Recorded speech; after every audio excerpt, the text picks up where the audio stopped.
Hi GITV, Bob the Axeman Hilbrand here for another edition of Tactical Gearheads. In this edition, we're going to be going over my loadout for a zombie hunter for Bob the Axeman Zombie Extravaganza. Alright, so Bob the Axeman Zombie Extravaganza is going to happen on October 25th at GamePod Combat Zone, and it is going to be one amazing zombie game. I'm a huge fan of shotguns. I've grown up with them in my farming family. I've had one in my hands ever since I was 12 years old. Now, as you can see here, I've got a Tokyo Marui Model 870 Tactical Gas Shotgun. Now, this is the base model. This is mine, but I've got a really good friend who works at the walk-in store at Airsoft GI named Paul Kim, who's nice enough to lend me his Tokyo Marui M870 Shotgun for use at this game. Let's check it out.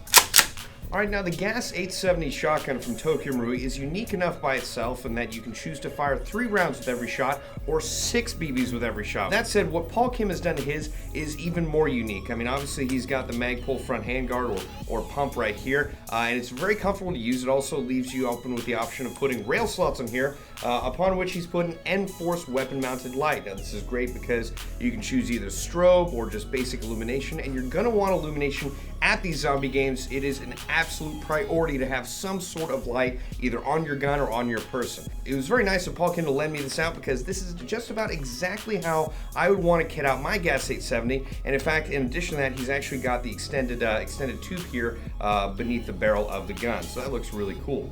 That said, other things I'm actually wearing a triple-aught design stealth hoodie. Now I'm doing this not only to look cool, I know I do, don't worry about it. Now I'm also wearing Mechanics gloves. I'm going to be switching these out or back and forth between the Mechanics Impact and these multicam versions just for maximum protection possible, but you're definitely going to want to wear gloves in this game. Finger shots do hurt, and that'll be one way to mitigate that factor. I'm also wearing my Mil-Spec Monkey Cool Guy Hat Deluxe. That's for maximum coverage on my head. I'm going to flip around and put on my Annex Mi7 Facemask, which I'm sure a lot of you are already familiar with. Now, as far as my sidearm is concerned, since this game is sponsored by Nforce, I decided to carry my Nforce 1911 TAC. Now, this gun kicks like a mule, which means it's a lot more fun. It also runs on CO2, which means you're going to get a higher FPS right out of the box using this gun. And I'm carrying this Nforce 1911 TAC in a G-code holster.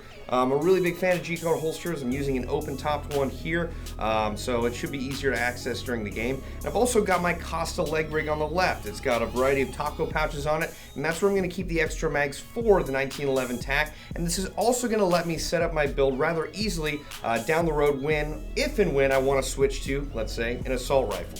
Now further on my rear, I've also got a dump pouch just to put away the extra shells that I may be going through pretty quickly. It's important to have a dump pouch just in case you need to reload down the road so you don't lose all those shells, so you have access to them at a moment's notice. Now, one thing of note is that I've also got my trusty axe, as can be expected. I've actually secured it using some paracord, just basically tied to this Condor shotgun scabbard. It seems to hold it pretty well in place and really doesn't get in my way and is very functional, and that's why I like it. I'm also wearing some triple-aught design pants, and I really like them because they've got the integrated knee pad into them. I don't really have anything externally on my knees. They're going to go up or down. They're going to stay in the same place every time and protect my knees just like I need them to. Now last but certainly not least, for this loadout, I'm wearing my Under Armour Tactical Valsets boots. I'm sure you heard me talk about them a lot. They're like walking on clouds of awesomeness. They're incredibly lightweight, very affordable, and also incredibly comfortable, and I highly suggest them for your perusal. Alright, well that's going to do it for this shotgun loadout, but why don't I show you what I'm going to do for my assault rifle loadout. Let's check it out. Alright, well this is the assault rifle I'm more than likely going to be using for this event. This is the Beretta Arx-160 put out by Nforce. Now, a lot of folks may not necessarily like the look of this gun at first glance, but I gotta tell you, it's very comfortable once you use it for a little while. It does have some blowback. It's also very lightweight, which is one of the main reasons why I chose it for this loadout. Also, you can see right now I'm wearing my Annex Mi7 Facemask, which is what I'll be using in this event. I want it for full coverage, essentially, and it's going to take care of most of the hard shots I'm going to have, along with that visor, which is going to protect more of my head. Now, as far as this Beretta Arx-160, I haven't really done a whole lot of extra things to it. I have added the Nforce light onto it because, again, you are going to want some sort of illumination in these dark environments where there are zombies. Now, because this does take Stanag style mags, I'm going to be able to switch mags with my friends if I need to do that. And with the Costa leg rig, I'm again going to be able to carry my 3 required mid-capacity magazines for this event. Also, another option is the side folding stock, just because it's going to cut down on the overall length of the gun, which is going to make it that much more usable for close quarters.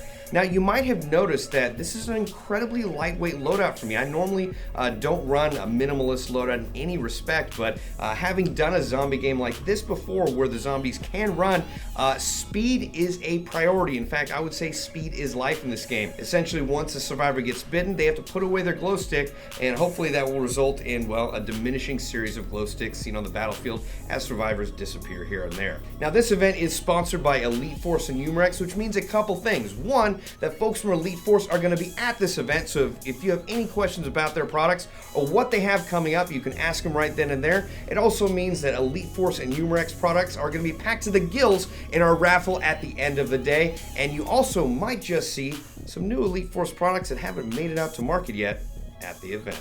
So make sure to check out the tickets for Bob the Axeman's My Zombie Extravaganza on AirsoftGear.com. Once again, it's coming up on October 25th, and let us know in the comments what kind of zombie loadout you would take with the rules provided. All right, well, once again, I'm Bob the Axeman Hildebrand. This is GITV.